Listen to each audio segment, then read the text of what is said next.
Well, Molly, if you just walk through the streets of Mamelodi, you can see that there is a lot of challenges, specifically when it comes to waste.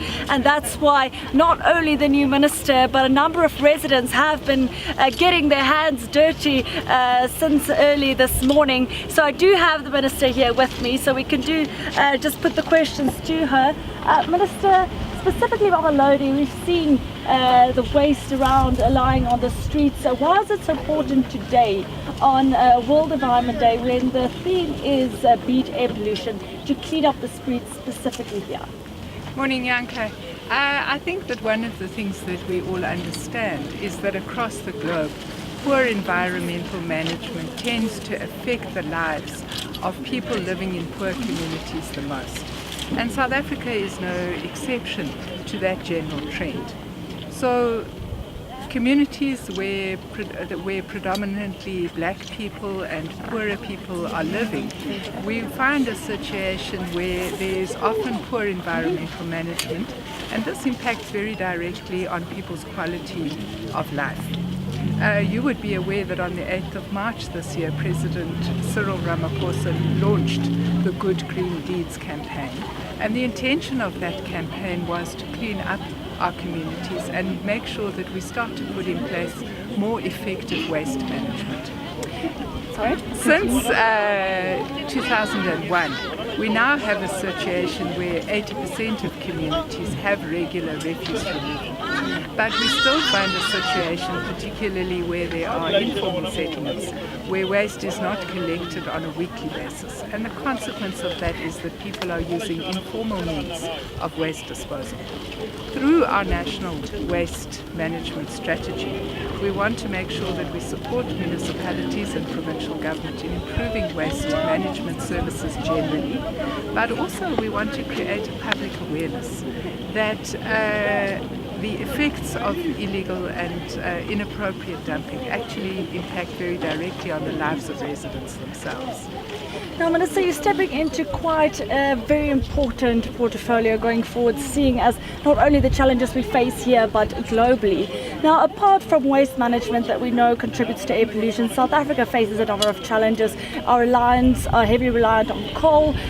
We have the transport sector that's still not a lot of public transport, so people use their own cars, and then households using fossil fuels and burning wood. How big do you think your challenge is coming in, and what are your priorities going forward?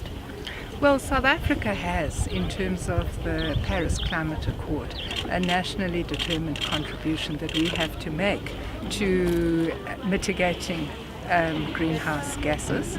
Obviously, that commitment is over a medium-term process. So we would see a situation in the short term when our carbon emissions would peak.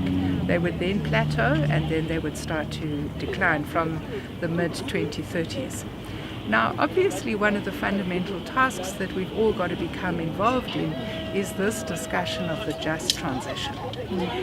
And really what that discussion is all about is how do we include alternative forms of energy in our energy mix, and at the same time make sure that we do this in a responsible manner so that we maintain energy security on the one hand, which is very important for our economy and of course for people's livelihoods.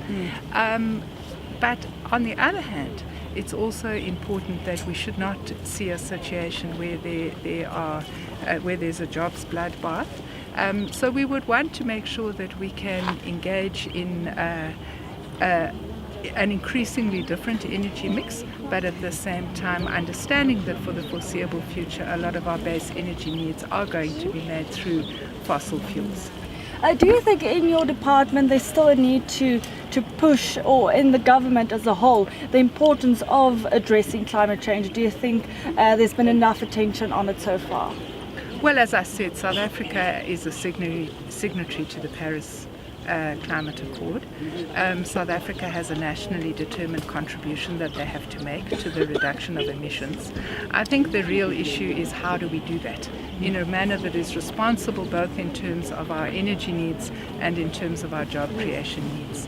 And one of the things that we will be doing soon is working together with our fellow departments to have a dialogue around this thing that we call the just transition. So I think that the commitments are there.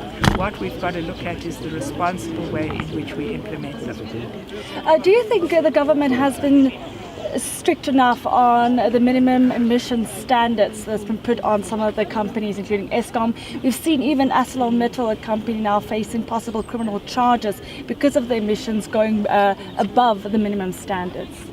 Look, I do understand that currently we have a public participation process around emission standards.